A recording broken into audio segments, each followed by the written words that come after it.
Sir, parang awa niyo na. Tulungan niyo na kami, oh. Manganganak na po girlfriend ko, eh.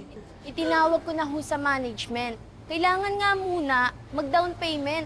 Yan ang policy namin dito. Ma'am, wala lang po talaga kaming pera ngayon, pero magbabayad po kami, pangako. Ang bata pa ko nito ni April, baka hindi niya ako kayanin ang panganak.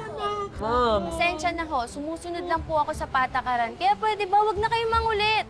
Huwag niyo na rin akong i-guilty. Humanap na lang kayo ng ibang ospital. Guard, sige na. Ma'am, sige na, parang awa niyo na. Ma'am, ito na lang yung ospital na malapit, eh. Wala na kaming pamasahe. Ano ba ang kulit niyo? Guard, sige na. Ang dami ko pang gagawin. Ma'am, sige na, ma'am. Alis na kayo. Alis na kayo. Sige na, sir. Ano na kayo rito? Sige na. Sir, ma'am! Ma'am!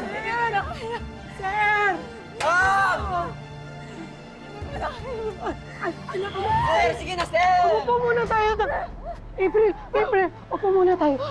April, upo muna. Upo muna tayo. Sige.